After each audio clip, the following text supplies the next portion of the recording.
Assalamualaikum. Good afternoon, class. How are you today? Good Waalaikumsalam. afternoon, Good sir. afternoon, sir. How are you? I'm fine. And how about you, sir? I'm doing great. Thank you for asking. Okay, before we go into our material today, as usual, we are going to pray first. Okay, pray, start. Then finish. Now I'm going to check your attendance. Is there anyone absent today? Yes, No. sir. Okay, everyone is complete. Thank you. Well, students, have you ever read a persuasive text or a text that contains an invitation to do something? For example, an invitation to exercise or live a healthy life. Have you? Yes, sir. Yes, sir. We Okay. have read that kind of text. Okay. Well, students, this kind of text called hereditary exposition text. So, students, our material today is hereditary exposition text. Now, I'm going to share the slide to you. Please have attention to it. Okay, students. So, what is hereditary exposition text? A hereditary exposition is a type of spoken or written text that is intended to explain the listeners or readers that something should or should not happen or be done. Di hereditary exposition ini adalah jenis teks lisan atau tulisan yang maksudnya adalah untuk menjelaskan kepada pendengar atau pembaca bahwa sesuatu harus atau tidak harus terjadi atau dilakukan. Gitu ya. Kemudian kita masuk kepada social function-nya. The social function of hereditary exposition text is to persuade the reader or listener that something should or should not be done. Jadi tujuan penulisan hereditary exposition ini yaitu untuk meyakinkan pembaca atau pendengar bahwa sesuatu harus atau tidak harus dilakukan ya. Generic structure. Generic structure ini ada 3 bagian. Yang pertama ada thesis. Thesis. This part contains an introduction to the main idea that the author want to convey about a phenomenon or event to be discussed. This section is also known as the general statement. Ya, jadi bagian pertama ini adalah tesis, yaitu berisi pengantar ide pokok yang ingin disampaikan oleh penulis tentang suatu fenomena atau peristiwa yang akan dibahas. Bagian ini juga dikenal sebagai pernyataan umum pada hereditary exposition. Lalu yang kedua adalah arguments. Argument contain the opinions of the author that supported the main idea. It will be better if the argument not only contains the opinions of the authors, but also the experts. Every argument is developed by supporting sentences. Nah, untuk argumen ini berisi pendapat penulis yang mendukung gagasan utama. Akan lebih baik jika argumen tidak hanya berisi pendapat si penulis, tetapi juga berisi pendapat para ahli ya. Tujuannya agar argumen tersebut lebih kuat. Setiap argumen dikembangkan dengan kalimat-kalimat pendukung. Recommendation, present the statements of what ought to or ought to not happen. The author tries to invite and persuade the reader to do something.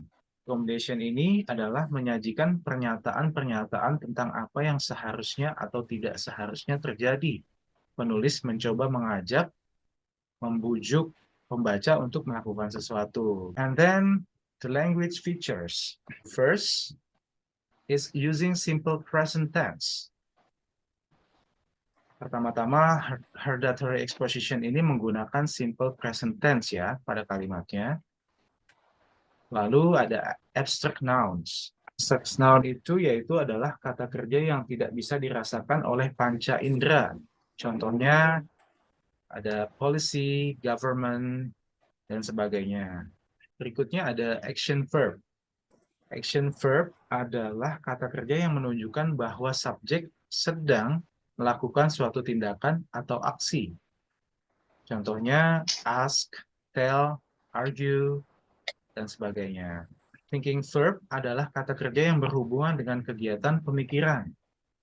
Contohnya yaitu think, understand, wonder. Kemudian ada modal verb. Modal verb itu adalah keterangan yang digunakan untuk menyatakan tingkat keyakinan atau harapan terhadap suatu hal.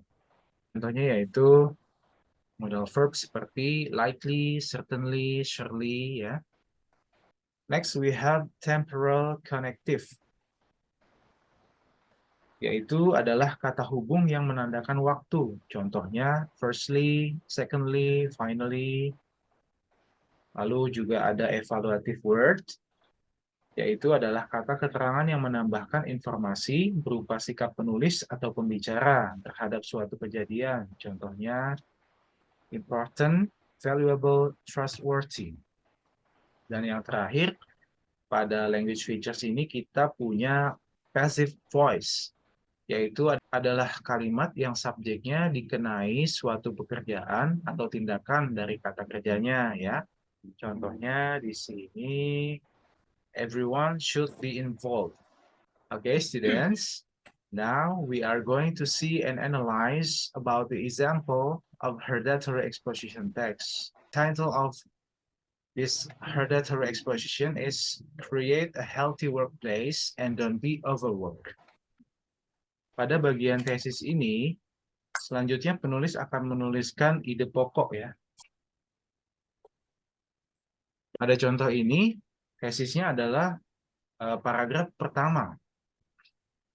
An unhealthy workplace will cause illness for its employees.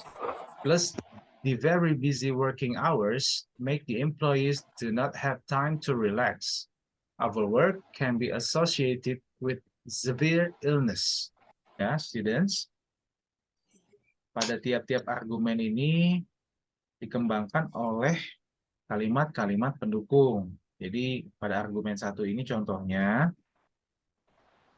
overwork can make health drop. Lalu di belakangnya ini yang ada garis birunya adalah argumen pendukung atau kalimat-kalimat pendukungnya. Gitu.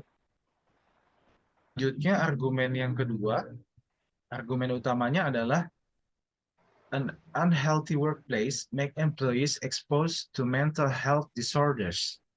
Yang ketiga, untuk argumen utamanya adalah it has often been heard that employees died due to overwork.